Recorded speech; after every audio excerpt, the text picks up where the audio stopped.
आपने मुझे मांग संख्या 18 गृह और मांग संख्या 19 कारागार पर बोलने का अवसर दिया, इसके लिए धन्यवाद। जोहार। सभापति महोदय, आज पूरे प्रदेश की कानून की व्यवस्था को लेके बात हो रही है और मैं प्रदेश की पुलिस से अपील करता हूं कि वह अपने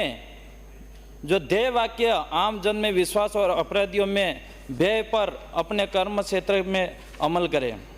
माननीय सभापति महोदय, मैं दक्षिणी राजस्थान क्षेत्र से आदिवासी क्षेत्र से आता हूं और वहां पे एक बड़ी गंभीर समस्या हमारी है, जो एक पुलिस प्रशासन के द्वारा जो चालन व्यवस्था है उस पर मैं बात रखना चाहूँगा। चालन व्यवस्था जो है वो अच्छी बात है, हम भी चाहते हैं लोग हेलमेट पहने, लोग लाइसेंस रखें और सीट बेल्ट बांधे, लेकिन जिससे दुर्घटना नहीं हो। लेकिन पुलिस के द्वारा जगह जगह नाकाबंदी करना कहाँ तक उचित है? आज मैंने मेरे विधानसभा और डूंगरपुर जिले के अंदर हम देखते हैं जहाँ पे हमारा टीएसपी एरिया जो आदिवासी एरिया है और जो गरीब लोग हैं वो लोग शहरी में मजदूरी करने के लिए और जाते हैं और वहाँ शहर के आसपास जो पुलिस नाकाबंदी करके बैठती है, नाकाबंदी करके रखती है और जो मजदूरी करके 500-1000 रुपये कमा के आते हैं और पुलिस प्रशासन के द्वारा वहाँ पे 100-200 रुपये लिए जाते हैं, एक लूट मचा रखी है। तो मैं माननीय गृह मंत्री से ये निवेदन करना चाहूँगा कि इसके लिए अवैध जो वसूली हो रही है वहाँ रोक लगाया जाए और जो पुलिसकर्मी के द्वारा अधिकारी का एक भ्रष्टाचार बेड़ चढ़ चुका है उसको रोकने का काम करेंगे, ये उम्मीद है मुझे। माननीय सभापति महोदय, जो आम ये एक तरह से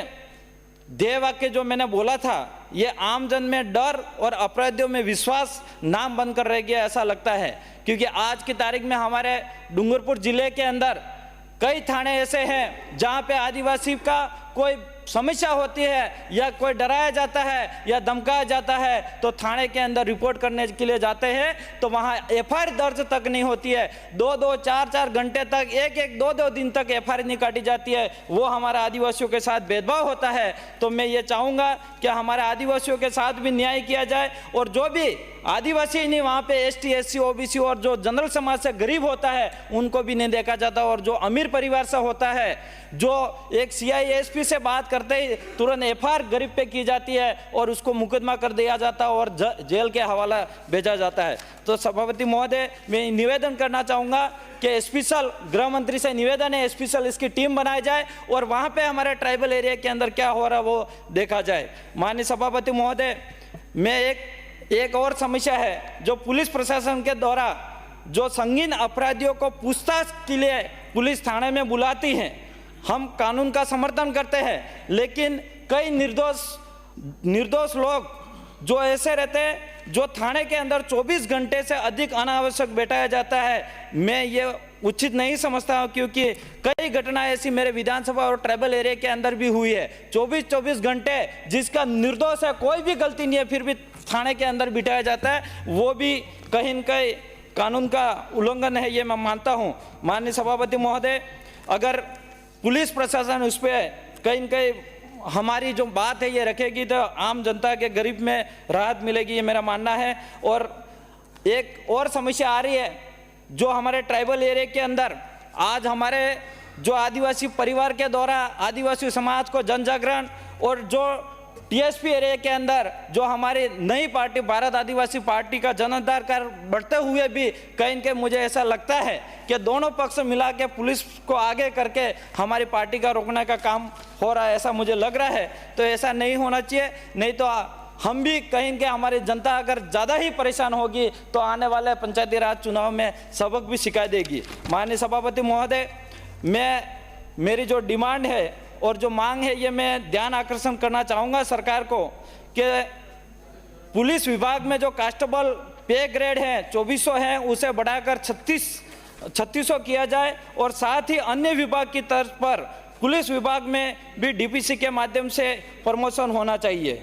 हमारे टीएसपी क्षेत्र में पुलिस विभाग में अच्छी उच्च अधिकारी हमारे वर्ग का होना चाहिए, जिससे हमारी आम जनता और अधिकारी के बीच में हमारी बिली भाषा में संवाद हो सके और आम जनता का दुख और दर्द समझ सके और इसका समाधान हो सके। माननीय सभापति महोदय, मैं एक ही बोल रहा हमारी पार्टी की तरफ से, दक्षिणी राजस्थान के आदिवासी क्षेत्र में जो भू माफिया, बजरी माफिया, मानव तस्करी, अस्पतालों में बच्चों की चोरी, उस पर किसी प्रकार से रोक नहीं होती है। और एक उदाहरण ताजा भी दे सकते हो, हमारे टीएडी मंत्री को बुरा नहीं लगे, लेकिन उनके क्षेत्र के अंदर छोटे छोटे बच्चों की भी चोरी होती है और बेचा जाता, बड़ी दुख की बात है। माननीय सभापति महोदय, मैं जो मेरी मांग है, डूंगरपुर जिले में जो काकरी डूंगरी प्रकरण से संबंधित जितने भी मुकदमे दर्ज किए गए हैं, सभी मुकदमों को वापस लिया जाए। सरकार से यह उम्मीद है, आदिवासी का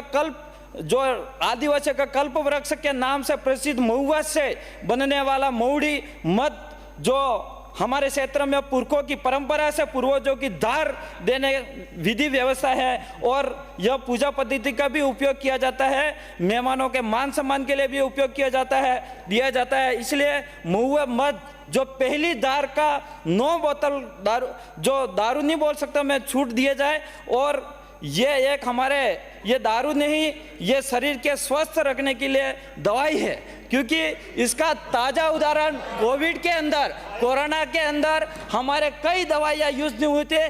कई हॉस्पिटल में लोग नहीं गया, हमारे लोग एक देसी जो महुआ था उसको पी के राहत मिली। आज इस सदस्य के, इस सदन के अंदर भी कहीं ने राहत मिली होगी, ये मेरा मानना है। एक कारागार पे मैं माननीय विधायक माननीय विधायक, इसीलिए आप चारों पहलवान हो रहे हैं क्या? नहीं, माननीय कारागार पे मैं बोलना चाहूंगा, आज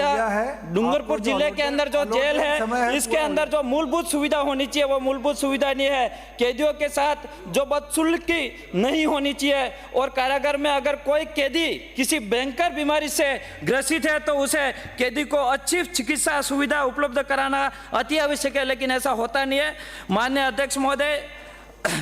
हमारे जो गरीब और अमीर, जो एक अमीर परिवार होता है वो तो किसी भी तरह से छूट जाता है, लेकिन जो गरीब परिवार होता है उसके वकील करने की भी पैसा नहीं है। एक भारत के संविधान के अंदर जो अनुच्छेद 39 के तहत समान न्याय और निःशुल्क विधि सहायता उपलब्ध कराने का अति आवश्यक है, ताकि गरीब जनता को, गरीब व्यक्तियों को न्याय मिल सके। ऐसे मैं ये चाहूंगा गृह मंत्री महोदय से कि स्पेशल इसकी टीम बना के लोगों को समझाइश किया जाए ताकि गरीब जनता को राहत मिल सके, ये मेरा मानना है। माननीय अध्यक्ष महोदय, माननीय सभापति महोदय, अंकित नहीं होगा।